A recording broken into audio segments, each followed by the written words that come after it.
Today's news. Assaulted journalist testifies in police department. Journalist medical negligence trial postponed. USA Educational Fair to be held in Azerbaijan. Azerbaijan's visa requirements for Europeans remain strict. Veteran holds press conference. Azerbaijani place names changed in Georgia.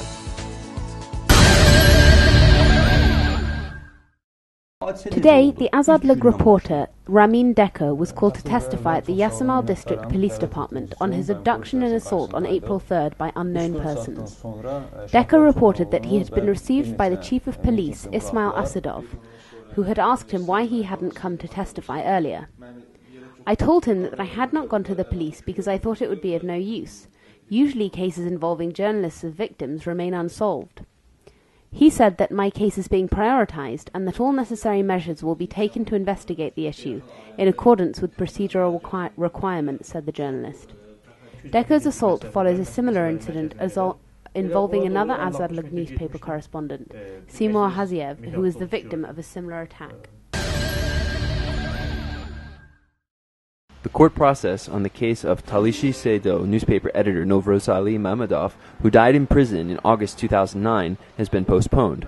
Mammadov's widow and son have brought a case against the Justice Ministry, Penitentiary Services Central Hospital, accusing them of medical negligence. The case was rejected on January 27, 2010, and now they are pursuing an appeal.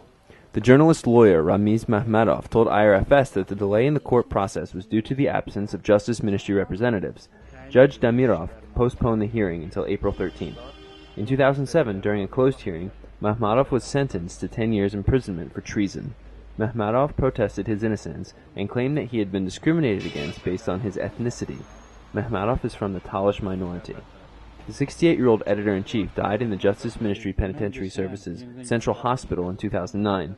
Official organization said that his death was due to illness. However, the Defense Committee for Novruzali Mammadov's Rights and members of his family said that the editor-in-chief died due to medical negligence.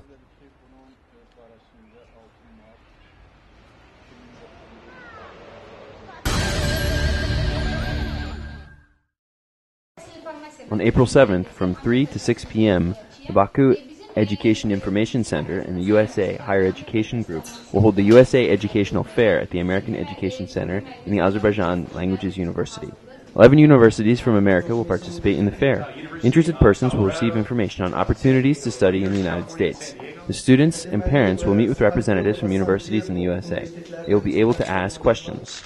U.S. Ambassador to Azerbaijan, Matthew Bryza, said that there are 400 Azerbaijani students currently studying in America. Strongest universities are in America. Azeri students prefer to receive their education in America. The number of Azeri students studying in the USA is increasing.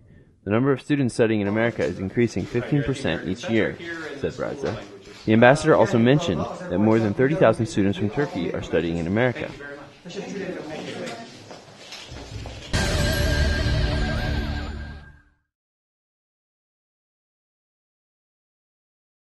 Azerbaijan is lagging behind other post-Soviet countries in its visa requirements, said Azerbaijan Migration Center Public Union President Alovsat Aliyev during the presentation of a report on visa requirements between EU member states and Azerbaijan. He reported that the document had been prepared as part of a project by the Azerbaijan-Europe Integration Committee. The simplification of visa requirements is one of the main strands of the European Neighbourhood Policy and the European Union Eastern Partnership Programme. Azerbaijan must ensure the security of its borders and better control immigration in order to align its visa regime with European Union requirements. Aliyev said that the introduction of biometric passports will improve security, including the regulation of illegal immigration, the fight against terrorism, trafficking and organised crime.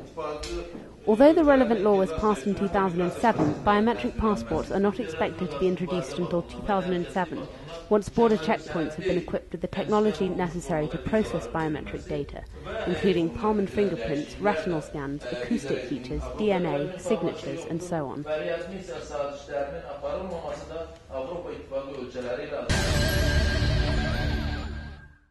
On April 6th, Karabakh veteran Bekir Bayramov held a press conference at IRFS Press Center.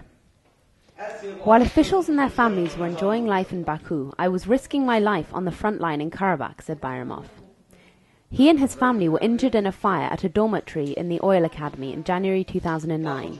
His wife switched the light on in the morning, and there was an explosion. He doesn't remember what happened after that, but when he woke up, he was in hospital. Bayramov, his wife, and their children were all seriously burned. They received initial medical treatment, but they need further treatments. I am asking the government to bring the perpetrators of this crime to justice. I feel that my country has abandoned me. What is there for me here? Said Bayramov. On the first floor of the dormitory, there is a restaurant called Güzel Makan. Bayramov suspects the restaurant is guilty of allowing a gas leak, which led to the explosion. I don't have any gas outlet in my room at all, he said. Bayramov is asking that a criminal case be opened and the perpetrators brought to justice.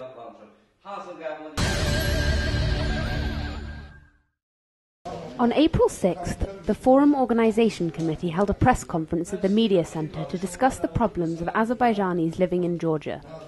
Committee Chairman Tofik Mirziev said that the resolution strategies will be explored and 4 reports on these issues will be presented. The group intends to send an appeal to the Azerbaijani and Georgian presidents. Mirziev claimed that 17 place names in Georgia's Manueli region have been changed in the last year. The policy began under the leadership of President Gamza Kurdia and has been continued since his death in 1993, said committee member Evfaz Borchali. According to Borchali, 55 place names have been changed since 1992. The head of the Caucasian Research Center, Kamran Ramazanli, said that Elbrus Mammadov, chairman of the Georgian NGO Tolerance, has submitted several reports to the Council of Europe on this issue. The Council of Europe has recommended that Georgia restore the Azerbaijani place names.